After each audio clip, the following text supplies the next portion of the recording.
Eu gostaria agora de chamar o Dr. Barreto para falar um pouquinho, ele tem 45 minutos, viu, gente? Um pouquinho da transformação institucional que está acontecendo no CARF. E é isso. Obrigada.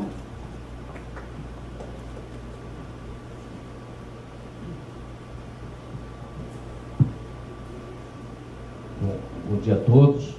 Primeiro, eu gostaria de agradecer o convite para estar falando um pouco aqui sobre o Conselho Administrativo de Recursos Fiscais, trazer a todos um pouco do conhecimento do estágio em que a organização se encontra. Eu tenho quase certeza hoje que o CAF, ou Conselho Administrativo de Recursos Fiscais, tem sido conhecido aí mais por conta do momento difícil que a organização tem passado em razão da operação Zelotes, né, e que tem colocado a instituição aí na mídia, mais por conta desse fato extremamente desagradável, mas também é uma oportunidade de dizer o que está sendo feito para fortalecer a instituição, fortalecer a imagem da instituição, e tenho certeza que em breve esses fatos específicos já não mais fará parte desse cenário. Isso será superado. Eu vou falar, primeiro eu vou fazer um teste aqui para ver se eu me consigo utilizar bem a tecnologia. Aqui eu indico, aqui eu avanço, aqui eu recuo. Acho que eu vou acertar. Então, eu tenho essa apresentação que eu não a conheço detalhadamente, vou falar de pé e me referindo a ela mais detidamente, mas tentando aproveitar o máximo os 45 minutos, porque ela foi feita para apresentar na CPI das Zelotes na Câmara, né? Mas depois eu fui aconselhado a não apresentar, porque as perguntas seriam feitas de qualquer maneira quando o parlamentar tivesse o seu momento de falar, ou seja, teria que repetir tudo novamente. Então eu não fiz a apresentação, mas seria basicamente essa daqui, e então surgiu a oportunidade de falar um pouco agora sobre a instituição. E vamos começar, deixa eu ver, não, eu acho que não é essa a apresentação.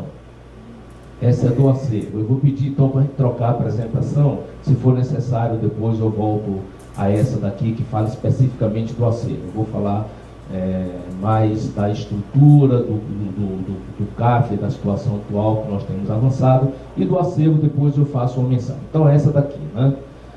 Vamos falar um pouco aí do histórico e da evolução da organização, né? Então vamos falar aí do registro histórico, mudança da estrutura ocorrida em 2008 e a proposta do novo CAF que está sendo trabalhado, ainda está sendo trabalhado, está sendo construído, tem um trabalho intenso aqui no âmbito do PEMIF, e hoje e amanhã, por exemplo, nós estamos com a Fundação Getúlio Vargas iniciando a capacitação para a certificação dos processos organizacionais, dos processos de trabalho do CAF, né? Um esforço muito grande para a gente, tenho certeza, em futuro breve, temos um objetivo de curto prazo, mas de médio e de longo prazo, ter alguns processos certificados, né? Esse trabalho da capacitação começa, portanto, hoje e amanhã, e não tem ninguém mais do CAF aqui me acompanhando, porque o pessoal está em outra atividade, embora muitos tivessem desejosos de estar aqui acompanhando essas ações do PEMIF, mas a presença deles lá é importante, né? Então, só falando um pouco do CAF, o CAF é uma instituição que foi criada em 1924, instalada em torno de 1927, mais ou menos, né? O CAF, portanto, comemorou esse ano 90 anos de existência, né? E nesse período, só mais recentemente, né, tivemos esse impacto em torno da questão da Operação Zelotes. O contencioso administrativo, a revisão do ato do lançamento e da exigência do crédito tributário, ele antecede a questão do CAF, da criação do Conselho do Contribuinte. Na verdade, essas reclamações do contribuinte contra a exigência do crédito tributário já existia dentro da administração. Em determinada época, essa revisão chegava até o Conselho de Contas. que, entre outras atribuições, também revia os lançamentos tributários. Mas nessa configuração, como nasceu os conselhos de contribuinte, como funciona até hoje, já sob a égide do CAF, ele data aí desse período da criação do imposto de renda. Então, quando foi instituído o imposto de renda no Brasil, possivelmente preocupado com a reação dos contribuintes contra essa nova exigência desconhecida até então, que a tributação incidia sobre outros fatos geradores, não sobre a renda, foi criado, instituído o Conselho de Contribuintes, com a representação, aí sim, da Fazenda e representação dos contribuintes, e alguns mencionam que essa configuração de funcionamento pode ser uma influência do cenário da época, assim, o positivismo e assim, quem estava na governança, ou seja, no poder naquela oportunidade, tinha um pé muito no positivismo, né? E também na questão do fascismo, quando as corporações eram bastante fortes e, portanto, seguindo a linha italiana, possivelmente as corporações aqui, as confederações, vieram nessa composição do Conselho de Contribuintes com a formação de parte de fazendário, de partes da representação dos contribuintes. E essa conformação inicial, ela data ainda dessa época, né? Você tinha o primeiro Conselho de Contribuintes, com competência sobre RPJ e pessoas físicas, o segundo Conselho, que surge depois, já com IPI, PIS, COFINS, isso aqui são tributos mais recentes, já da década de 70, né? Mas lá atrás ele é somente quando ele foi criado, era somente com um tributo, e o terceiro Conselho de Contribuintes, basicamente, era as questões aduaneiras. Com a complexidade do modelo tributário brasileiro foi se diversificando as competências com os novos tributos que foram surgindo desde então.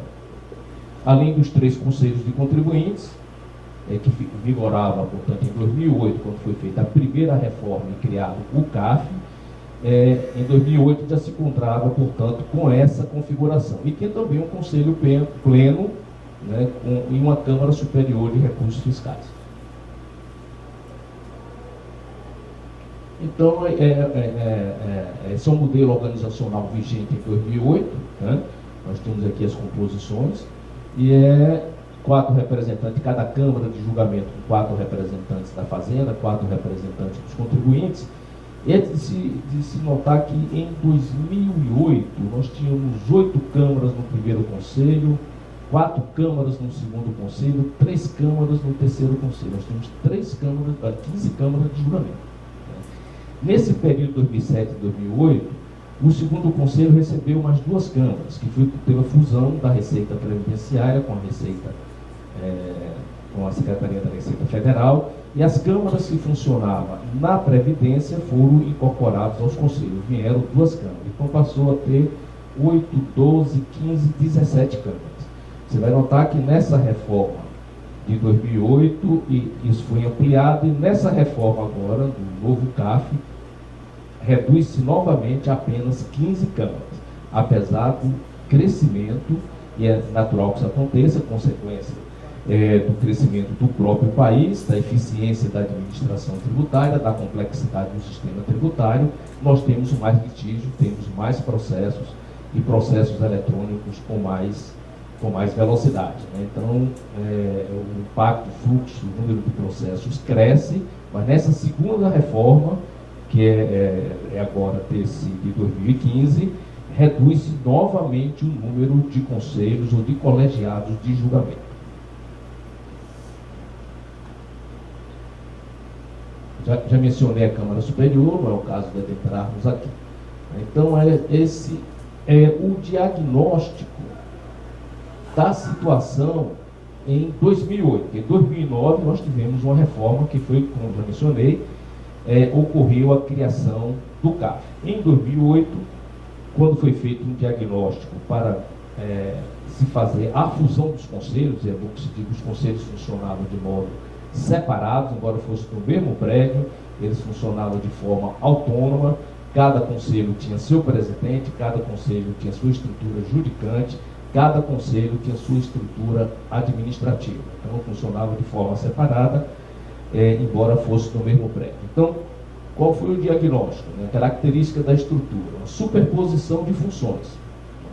Então você tinha 3 presidentes de conselho, 3 secretarias executivas, 3 centros de documentação, 3 setores de logísticas e 3 orçamentos distintos.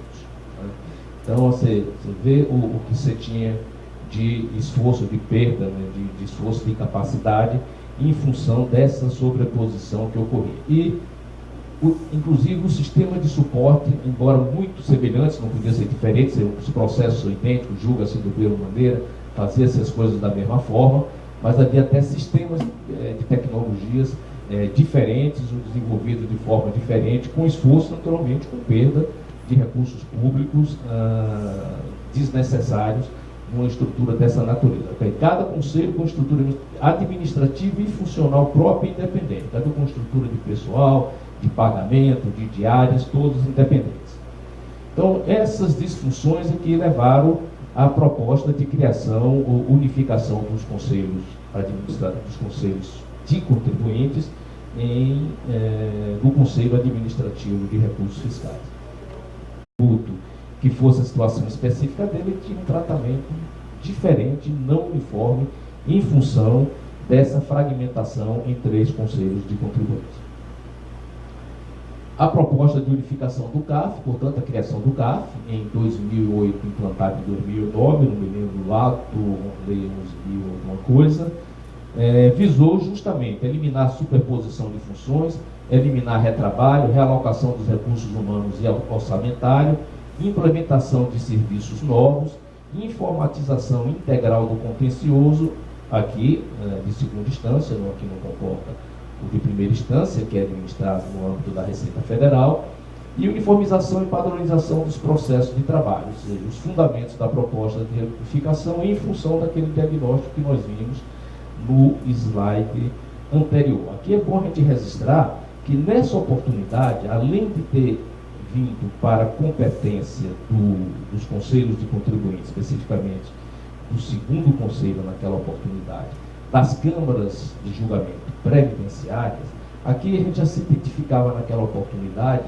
um crescimento muito grande de ingressos de processos no conselho. O conselho vinha até então com um número estável de processos, mas a partir aí de 2006, 2007, 2008, além de ter recebido as câmaras previdenciárias, já crescia muito o fluxo de processos nos conselhos de contribuinte em razão de medidas adotadas na primeira instância administrativa. Destaco particularmente nessas ações da primeira instância uma visão parecida aqui com o Conselho. As delegacias de julgamento da Receita Federal, ela tinha competência própria e regional. A partir, mais ou menos em torno de 2004, 2005, 2006, começou-se a implementar uma série de medidas que quebrou a jurisdição territorial. Os processos que eram antes de São Paulo podiam ser julgados em qualquer delegacia do país. Então, São Paulo, que tinha um acúmulo muito grande de processos, portanto, não gerava fluxo, era quem mais gerava lançamentos, exigências de crédito tributário, não tinha velocidade para dar vencimento ao julgamento desse contencioso. Quando se quebrou a jurisdição das delegacias de julgamento, começou a transferir processo entre as unidades das DRJs com critério de prioridade, porque se a jurisdição era só São Paulo e os prioritários estavam em São Paulo, e São Paulo não tinha condições de julgar, então os processos prioritários não eram julgados. Você julgava pequenos processos em outras delegacias e os processos mais significativos, qualquer que fosse a prioridade, ele acabava não sendo julgado porque a visão era centrada naquela unidade especificamente. Quando se quebrou a jurisdição e a gestão do processo passou a ser feita de uma forma uniforme, obedecida à prioridade para a instituição, o fluxo de processo para o CAF, e principalmente dos processos mais prioritários, talvez os mais complexos, de crédito tributário mais elevado, começaram a fluir de uma maneira muito maior para o Conselho de Contribuinte. Então, o Conselho de Contribuinte passou também a sofrer um impacto em relação à gestão do seu acervo e o julgamento e a solução desses litígios que estavam sendo instaurados. Então, esse é um cenário na época que recomendava uma revisão da estrutura organizacional dos então conselhos de contribuintes e repensar nesse novo funcionamento. Então surge o CAF. Né? Qual o desenho para o CAF? O que foi pensado naquela oportunidade para o CAF?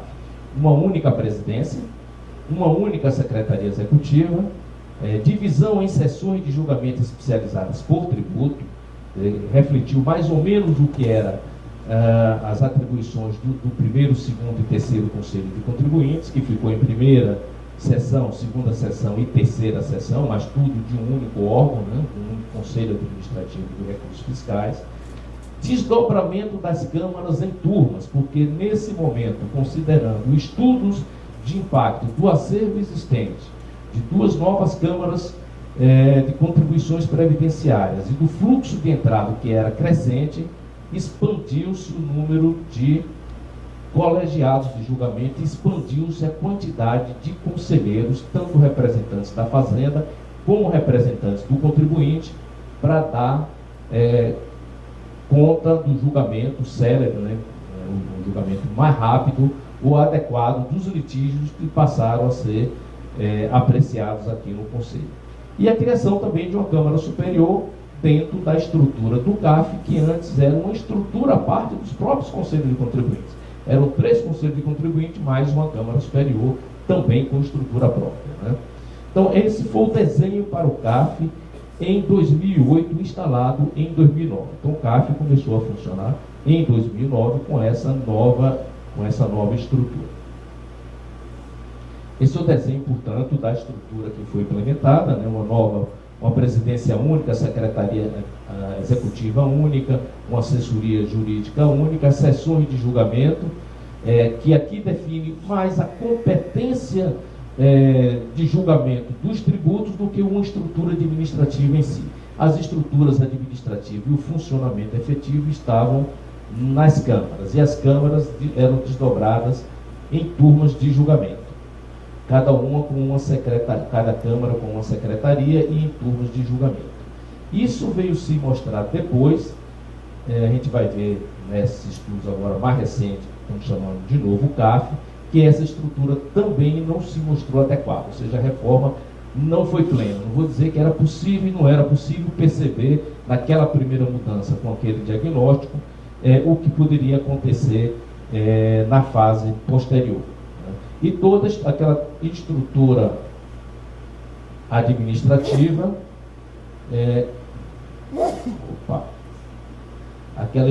administrativa, passou a ficar aqui, ou seja, diminuiu a estrutura administrativa que anteriormente era sempre multiplicado por 3. Né? E aqui a estrutura judicante, que a gente vai ver posteriormente que quando foi criada, embora já tivesse trazido ganhos substanciais, ela veio a se mostrar, infelizmente, insuficiente para atender a novas demandas que surgiam na instituição. Então, vamos falar, chegamos agora mais recentemente, a 2015, em pensar no novo CAF, a partir da operação, da deflagração da operação Zelotes, e das fragilidades que vieram a ser apontadas pelos órgãos de controle e pelo Ministério Público Federal, a área de inteligência da Receita Federal e a Corregedoria do Ministério da Fazenda, juntamente com a Polícia Federal. Então, essas fragilidades que foi detectada na Operação Zelotes, ela foi apresentada para a administração do CAF, né, e começou-se a se pensar num novo desenho para a administração do CAF que mitigasse esses efeitos. E esse procedimento, esses processos, as reformas que estão em curso. Bom, então voltamos a fazer novamente um diagnóstico da situação do CAF nesse período. Né? Então, como é que o CAF, agora estou falando do CAF, não mais dos conselhos de contribuintes, ou seja, aquela estrutura implementada em 2009 que vigorou até 2015, até 2014. Né?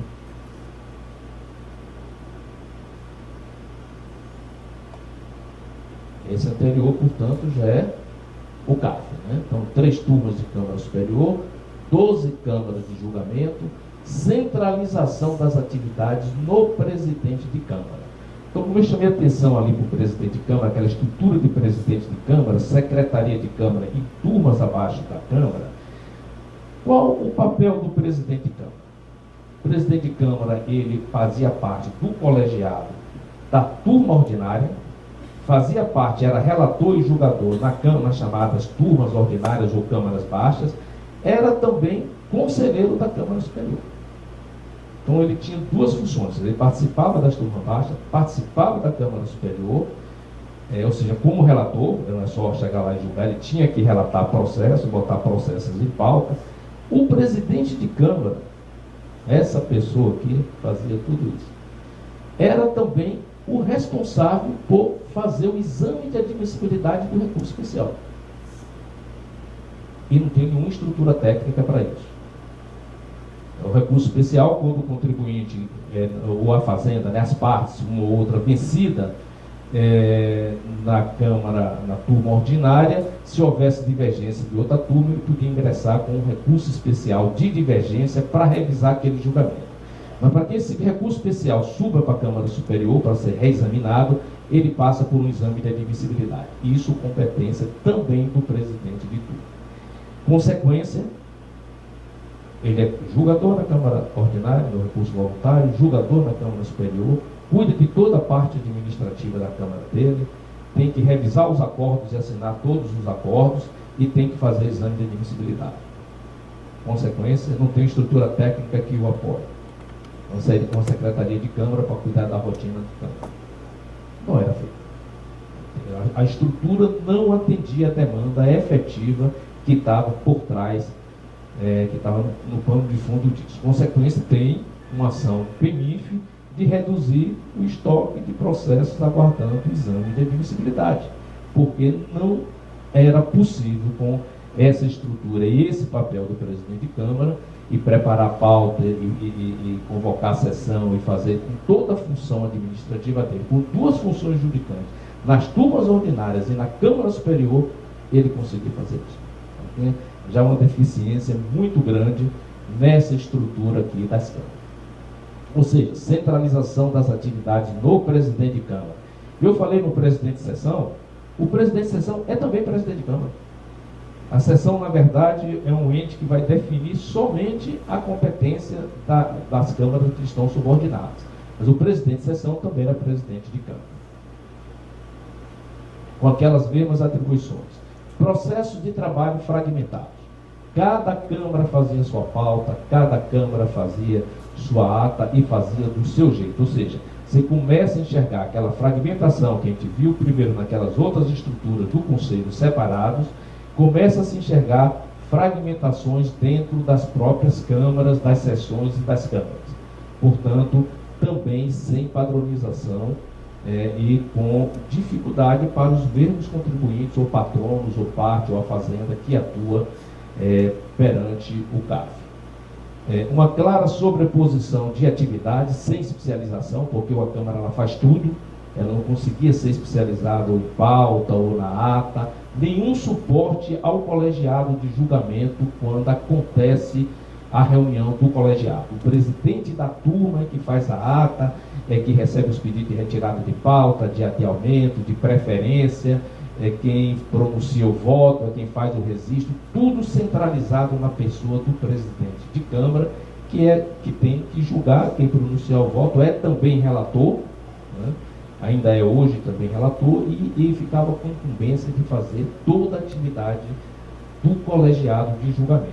O próprio presidente de Câmara, que também era presidente de turma, esqueci de falar isso, não é só julgador não, o presidente de Câmara ele é presidente de uma turma ordinária e integrante da Câmara Superior, e ele tinha que preparar todas as atas, depois conferir também todos os acordos que eram produzidos nas sessões de julgamento. Então temos aí uma sobreposição de atividade com perda de qualidade, de especialização, de eficiência, e uma gestão do acervo de processos dentro das câmaras.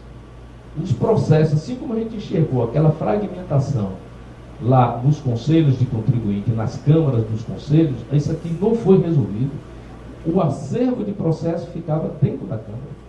Então você podia, na verdade me referia às DRJs, né, que ficava centralizado nas DRJs e não permitia visão geral do acervo de processo lá na primeira instância. Aqui acontecia a mesma coisa. O acervo de processo ficava em cada Câmara. Como cada colegiado desse tinha 4 câmaras, podia ser que todos os processos prioritários tivessem uma única Câmara. E você não conseguia atender prioridade. Um fazia processos menos prioritários, outros faziam processos mais prioritários. Processos prioritários definidos em lei ou em ato do ministro. E não era atendido o que estava preconizado em lei, bem em ato do ministro, no contexto do CAF. E nem dentro de uma Câmara, porque ela tem uma capacidade mais reduzida. Como você não tinha uma visão geral do acervo, você não conseguia atender os critérios de prioridade. Então, uma visão fragmentada também do acervo de processos e não atendimento das prioridades definidas em lei ou em ato do próprio ministro, constante do regimento interno do CAF. Já mencionei deficiência no suporte ao julgamento. As sessões de julgamento, ela não tinha suporte nenhum, porque haveria necessidade que cada turma, cada colegiado tivesse sua pessoa para fazer esse suporte. Aí você nunca especializava as pessoas em relação a essa atividade. Também não fazia atividade. Está previsto, mas a atividade não era de fato executada. E um elevado acervo de processo em todas as fases processuais, tanto na Câmara Superior, como aguardando exame de admissibilidade, como aguardando exame de agravo, quanto nas turmas ordinárias. Aí volto a frisar, o PMIF tem uma ação específica que era reduzir o exame de admissibilidade. Faz algum tempo que não tem a reunião, mas já posso adiantar que já estamos com menos de 2.500. Até julho será em torno de 1.500 processos no acervo, atingindo aquela meta que foi fixada o ano passado. Então, reduzir de quase 15 mil para 1.500 processos, isso praticamente dá o fluxo de processos de exame de admissibilidade do recurso especial. Então, diretrizes para uma nova estrutura para o CAF a partir desse diagnóstico feito em 2015, depois da deflagração da Operação Zelotes, em que o CAF ficou aí quase um ano sem atividade, pelo menos 9 meses, só retornou, parou em março, só retornou em dezembro do ano passado, de 2015. Né? Então, mas nesse período, apesar de não ter sessão de julgamento, eu faço questão aqui de frisar, o CAF não ficou parado. Quando eu falei que diminuiu de quase 15 mil processos aguardando exame de admissibilidade para os agora 1.500 processos, é que o CAF atuou bastante, né, nesse, como não podia julgar, não podia botar processo em pauta para julgamento pelo colegiado, atuou com as pessoas que ainda estavam no CAF em fazer essa atividade. Outros quase 2.500, 2.200 processos eram processos já decididos, já julgados nos colegiados e que o acordo nunca tinha sido formulado. Processos, inclusive, muito antigos e que foi dado prioridade para formular os acordos. Foram designados redatores, o redator ad hoc para formular esse processo, também deu vazão a processos muito antigos que se encontravam na instituição. Então, nesse período, foi um período que, apesar de não ter ocorrido a sessão de julgamento, o CAF trabalhou bastante, principalmente para sanear essas pendências que se encontravam na organização. Então, as diretrizes para essa nova estrutura. Né? Primeiro, uma visão, detectado esse problema que eu mencionei, né, trabalhar com a visão orientada a processos a partir da vivência e do acompanhamento da estrutura que o PMIF vinha discutindo. Talvez eu tenha aqui um slide sobre isso, do recorte. Nos enxergamos ali dentro daqueles macroprocessos ali que o PMIF atua, foi feito um desdobramento para o CAF, né?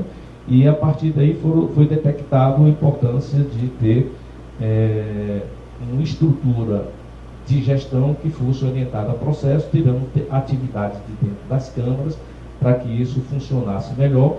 E essa nova estrutura já está sendo implementada a partir de mudanças de decreto de estrutura, de regimento interno, né?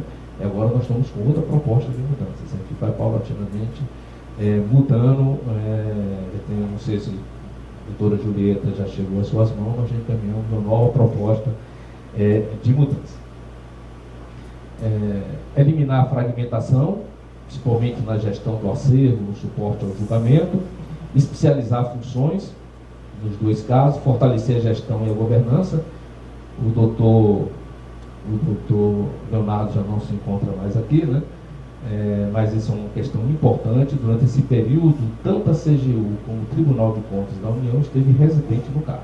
A gente fazia reuniões 1 ou 2 vezes por semana, em que eles passaram em todos os andares, em todos os departamentos, entrevistaram uma série de pessoas, observou tudo, captou tudo e tem um relatório muito detalhado da situação do CAF. Né? O Marcelo Araújo chora. Eu acho bom porque agora nós temos conteúdo para poder trabalhar e melhorar a instituição. Eu sei que ele chora porque ele tem que dar conta do que está sendo solicitado. E o que há de mais importante que é fortalecer a integridade e transparência do órgão. Esse é o grande problema do CAF. Não é nada disso que eu falei, a estrutura ajuda, os recursos humanos que têm sido alocados, o apoio que tem sido dado, o que já foi alcançado, mas se a gente não alcançar essa questão da integridade e transparência, o CAF não terá dado aquele passo que é fundamental para recuperar a instituição, a imagem e a credibilidade da instituição. Então nós estamos trabalhando também muito fortemente nisso. A gente não precisou fazer grandes trabalhos, porque o CGU e o Tribunal de Contas já fez esse trabalho, dizendo o que é que nós temos que fazer. Às vezes a gente não consegue fazer, mas está tudo documentado como ação, iniciativas a serem implementadas. Esses insumos, esses produtos, essas ideias vêm do documento, sei que vão ser cobrados depois, e isso é importante. Portanto, que o CAF implemente isso, né? Mas está tudo delineado e essas ações estão em curso. Né? Eu sei que tem dependência de orçamento, de outro recurso, mas o importante é que a gente tenha uma segurança no controle de voo, está fazendo o que é possível fazer mais lentamente ou mais rapidamente, né? Mas está sendo feito. E aqui eu também já aproveito a oportunidade de dizer que nada disso o CAF consegue fazer sozinho, porque qualquer área que a gente pense que funciona no CAF, ela tem uma integração com a área do Ministério da Fazenda. Se for gestão de pessoas ou pagamento, hoje nós temos ali, se for contar com o apoio da Expo e da SANT, e temos contado muito com o apoio, né, a gente não consegue fazer essas atividades. Temos que contar com o apoio, mas temos contado, não tem faltado o apoio para implementar essas ações. Então, estamos buscando principalmente as soluções que já existem dentro do Ministério da Fazenda para não duplicar demandas, nem investimento, nem recursos. Né? Então, se já tiver alguma coisa pronta, eu aproveito esses café da manhã da Julieta e saio com o Pires na mão, vendo quem é que pode ajudar o CAF. E pode muito. Às vezes falta tempo para a gente visitar os gestores para pedir, olha, estão precisando, você tem isso, pode passar para o CAF.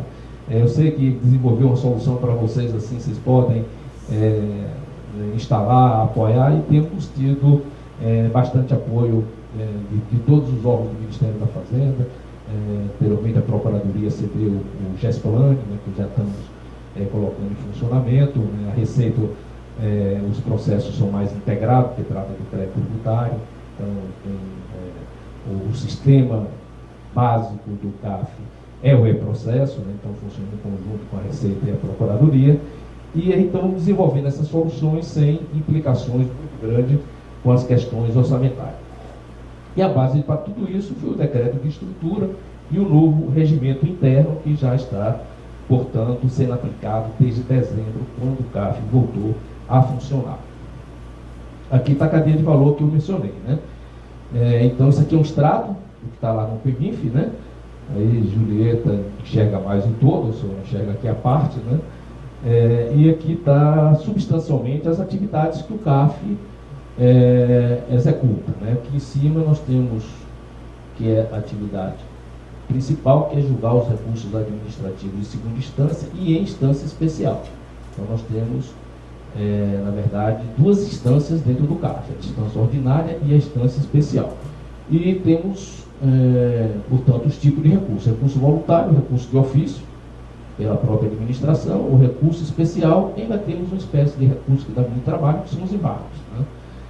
Então, tem um nível de complexidade bastante elevado desses processos de trabalho do CAF. Aqui nós temos que gerir o acervo de processos administrativos fiscais. Aqui está a solução para tudo. Sem isso aqui, a gente volta ao estágio anterior. Então, essa foi a grande solução, já na mudança de estrutura, naquela visão de processo, foi criada uma área de gestão do acervo de processo. Então, todos os processos saíram de dentro das câmaras, que eram fragmentadas, você não conseguia enxergar a totalidade dos processos, nem aplicar os critérios de prioridade, e foi criada uma área de gestão de processos. Então, todos os processos hoje, eles estão aqui. Ele só sai daqui direto para a mão do conselheiro. Ele não passa mais em nenhuma outra fase. Toda a movimentação eletrônica com base no processo digital, no e-processo, e essa sessão daqui para cá, ela é pública. Na verdade, não vai direto para o conselheiro, não, vou fazer uma correção.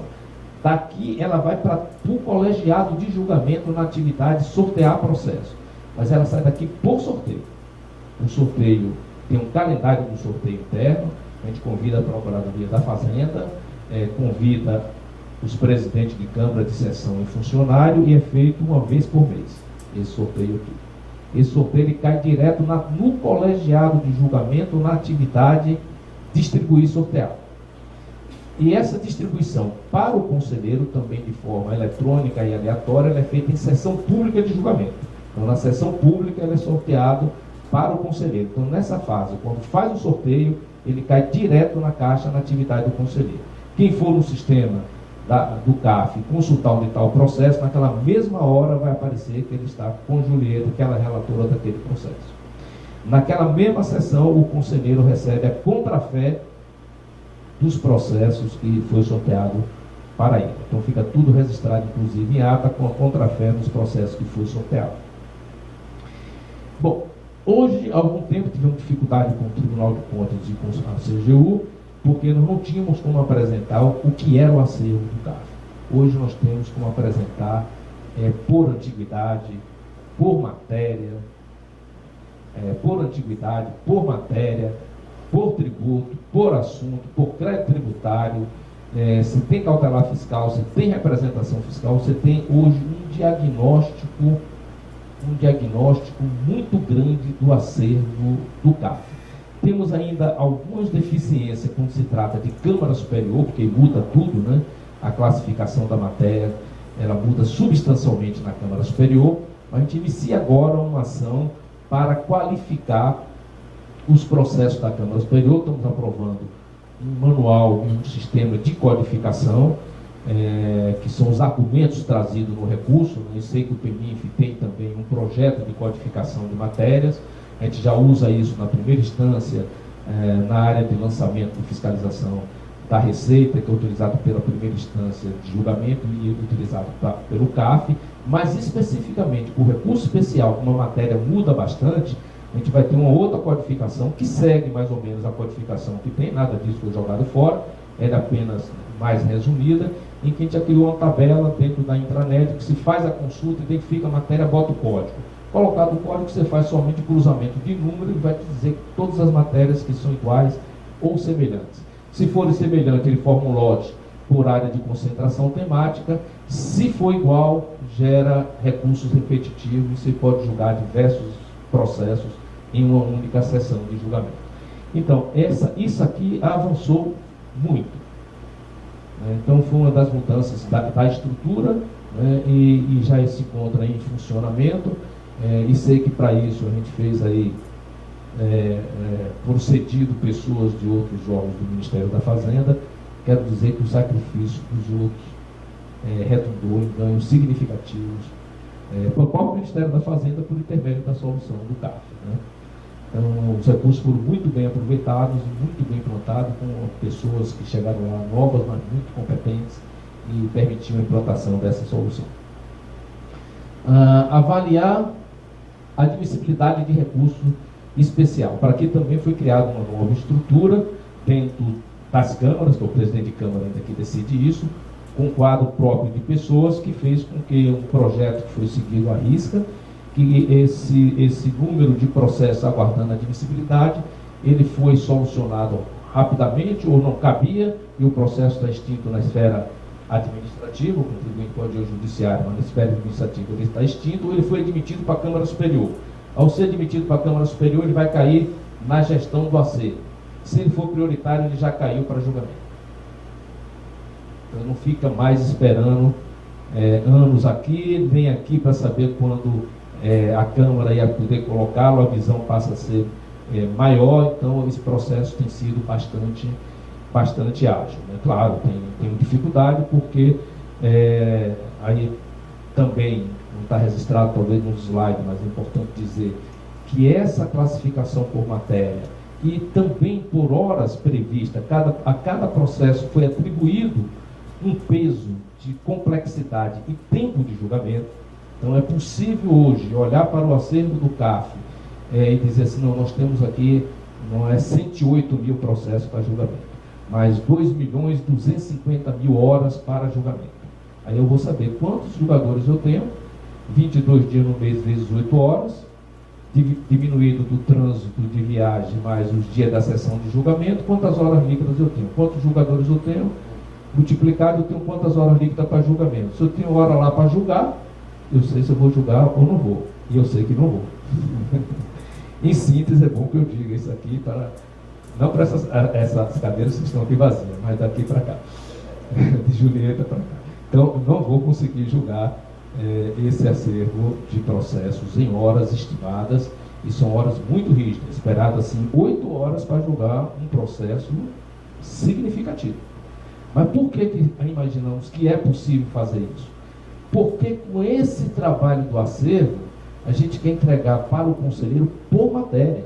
Como o processo exigido 10 horas é para o processo, se eu entrego 10 processos iguais, eu estou possibilitando que ele faça naquele tempo. É a única maneira dele fazer naquele tempo se ele receber os processos muito bem triados, com as matérias mais semelhantes possível, que não exige esforço adicional para ele solucionar 10 processos diferentes. Só assim seria possível ganhar eficiência dentro da instituição.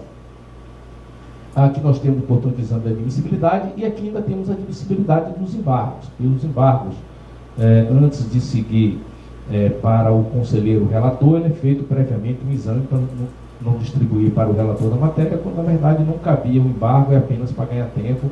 É feito um juízo preliminar dos embargos, se ele for admitido, ele vai para o relator da matéria, que vai então fazer o exame e levar o colegiado de julgamento para exame desse embargo, que também é feito de forma colegiada.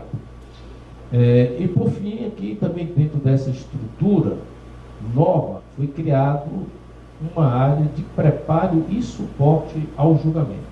Aquilo que era feito por cada Câmara, agora é feito dentro desta área, que foi dividido em três processos, né? Em 3 processos de trabalhos, em que você tem aqui o preparo da sessão de julgamento, e essa área faz o preparo da sessão para todos os colegiados, que são 15, eu já mencionei antes, foram reduzidos novamente a 15 colegiados. Você tem o suporte ao julgamento, ou seja, em cada plenário do CAF hoje tem uma equipe fixa. Você muda os colegiados, as competências, mas naquele plenário serão sempre as mesmas pessoas que dará suporte ao julgamento. Vai dar apoio ao presidente, vai receber os patronos das causas, vai verificar se ele está habilitado no processo. Então ele vai ser treinado para isso e vai fazer para todos, independente de que sessão ou de Câmara esteja naquele plenário, naquele dia. Ele tem condições de fazer para qualquer um, vai estar capacitado para isso, e isso vai trazer uma melhoria substancial na condução das sessões de julgamento, principalmente no ritmo da sessão, porque com o apoio, vão ficando na mão do presidente, ele não precisa estar parando a sessão para receber um patrono. Até nós estamos fisicamente isolando a área do plenário do acesso das partes, seja da Fazenda Nacional, ela tem assento, mas geralmente é uma pessoa só, e a Fazenda não faz essa abordagem. Mas quando você tem multiplicidade de patronos, a tendência é ele entrar no recinto e abordar o presidente, e aí ele leva tempo conversando com o presidente e a sessão no ano. Então não vai poder nem mais acessar a área do plenário. Ele vai ser atendido por uma pessoa lá fora, ele vai dizer o que ele quer, entregar os memoriais dele, uma apresentação que ele queira fazer, e isso será levado ao presidente no momento adequado. Então, isso também vai trazer ganhos substanciais. E o pós-sessão também é uma área muito importante, porque era feito também dentro das câmaras e sem especialização, em que muito resulta nessa atividade aqui. Porque se não tiver uma revisão adequada do acordo, acaba gerando embargos. Acaba gerando erro e acaba gerando embargos. Então, daqui, se não houver, tem um retrabalho para aqui, que é mais complicado gerar um embargo, julgar e apreciar um embargo, do que julgar uma questão jurídica específica. Né? Bom, e tem aqui também duas funções primordiais, que é a geração da jurisprudência do CAF e das súmulas. Não é uma atividade nova nessa estrutura, já existia anteriormente. O CAF, no período de 2009 a 2014, gerou um número significativo de súmulas, que precisam sempre estar sendo revistas e atualizadas, e tem diversas ações aqui para melhorar também esse processo de trabalho, juntamente com os recursos repetitivos e a repercussão geral do STJ e do Supremo Tribunal Federal, junto com o trabalho que a Procuradoria da Fazenda faz ao editar as notas interpretativas dessas decisões judiciais. Então, também estamos classificando, dentro daquele modelo de codificação, todos os repetitivos e repercussão geral do STJ e do Supremo em matéria tributária, para que a gente possa identificar assunto com súmula, assunto com repetitivo, assunto com repercussão geral, assunto com desistência da Procuradoria. Então, a gente vai saber dentro do acervo o que é que tem repercussão geral, o que é que tem repetitivo do STJ, o que tem súmula do CAF, o que tem desistência da Procuradoria. Não é desistência, é aquele recurso que a Procuradoria deixou de desistir no Judiciário. Então, não poderá deixar de existir também, poderá desistir do recurso também no CAF. Então, isso também vai trazer ganhos significativos, tem diversas ações em curso aqui. E a disseminação da jurisprudência do CAF, estamos com um novo sítio em funcionamento e com mais transparência, com mais dados de acervo, com mais informações, com o currículo dos conselheiros, com mais dados, de maneira que a gente possa avançar na questão da integridade e da governança da instituição e da transparência. Vocês têm avançado também dentro das limitações, mas também têm avançado bastante. Então, os objetivos gerais, né? Segurança jurídica, celeridade, transparência e publicidade dos julgados, credibilidade, a gente precisa adquirir aqui imparcialidade e qualidade dos julgamentos. Vamos fazer um grande seminário agora no mês de agosto, o seminário já está todo formatado, né? A gente escolheu a dedo os palestrantes e os debatedores, estamos saindo do eixo São Paulo, passando do eixo Rio de Janeiro, talvez a gente chegue no eixo da Bahia, mas é um pouco mais adiante, né? Demora mais um pouco. Você viu os quadros anteriores do Dr. Leonardo, vai ficar para um pouco mais à frente.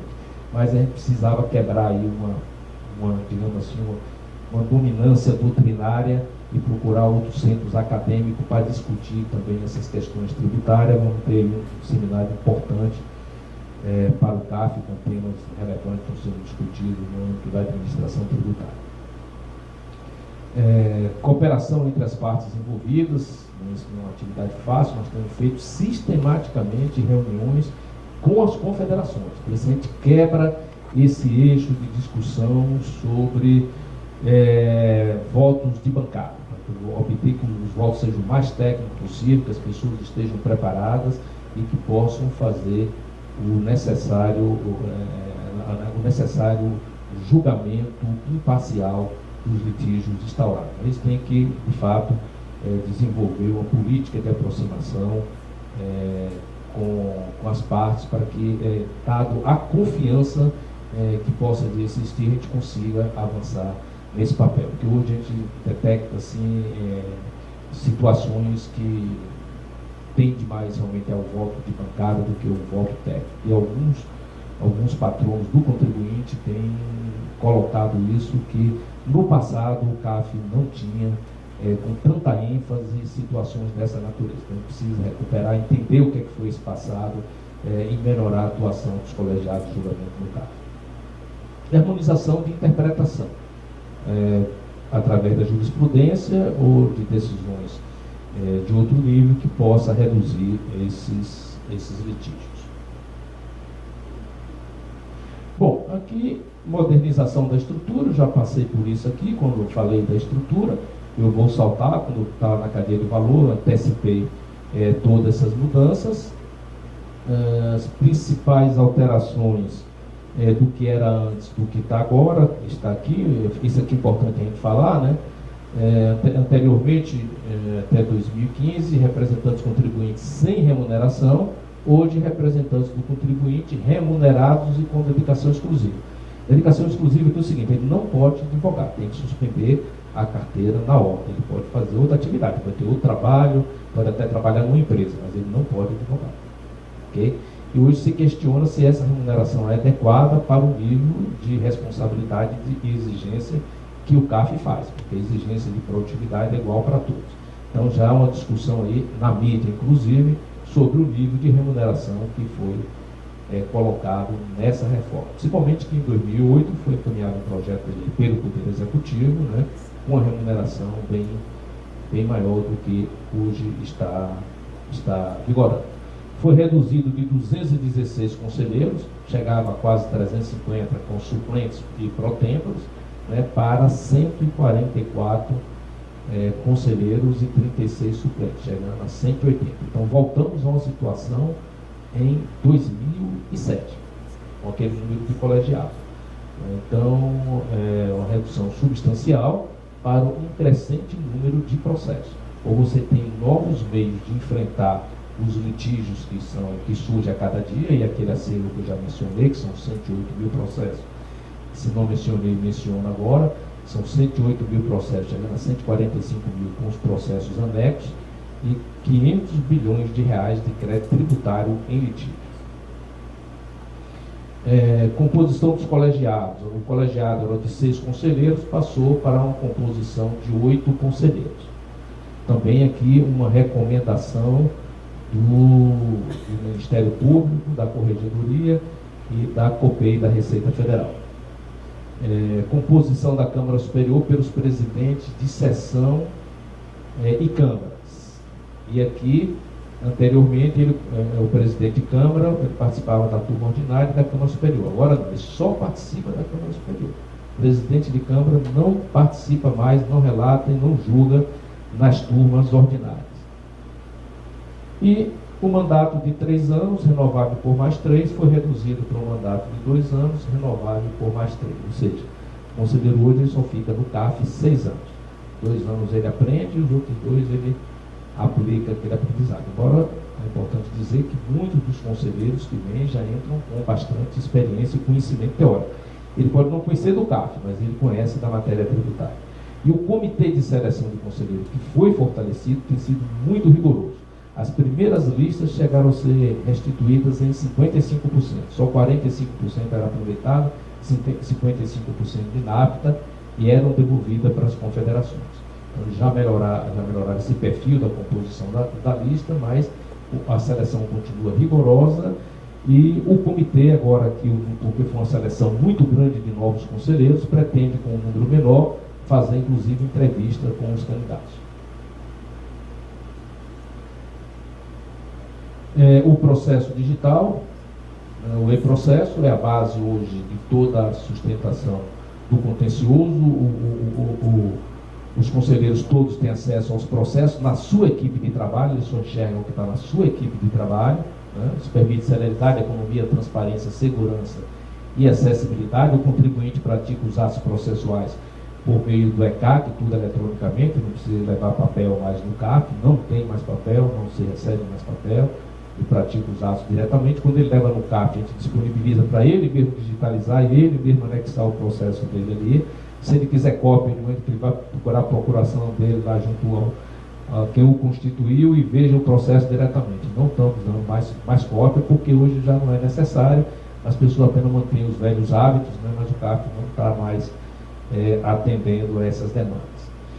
E como já mencionei, sorteio eletrônico, da área de gestão do acervo para os colegiados e do colegiado para o conselheiro também de maneira pública.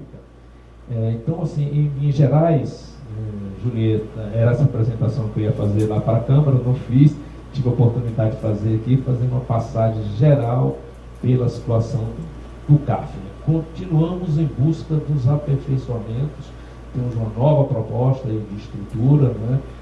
Fácil, o diagnóstico permanente, o trabalho que a Fundação Getúlio Vargas continua desenvolvendo, iniciando hoje em busca da certificação dos processos de trabalho, e com ênfase muito grande em cumprir e implementar as recomendações da CGU e do Tribunal de Contas em torno das questões de governança, que tem uma fragilidade muito grande, mas isso não acontece de uma hora para outra, precisa de capacitação, precisa de pessoas, precisa de ferramentas para conduzir a implementação dessas ações. Mas, de um modo geral, eu acho que estamos aí num bom caminho, principalmente porque esse caminho tem sido facilitado aqui no âmbito do PNIF. Né? Então, as oportunidades de discussão são importantes e há pouco eu reclamava que estava sentindo falta das reuniões. Né? Não era só por conta do café, mas por conta das reuniões também. Então, agradeço a oportunidade de falar um pouco do CAF para uma plateia aqui tão seleta e continuar e dizer que continuarei passando o Pires e fazendo as visitas aos gabinetes.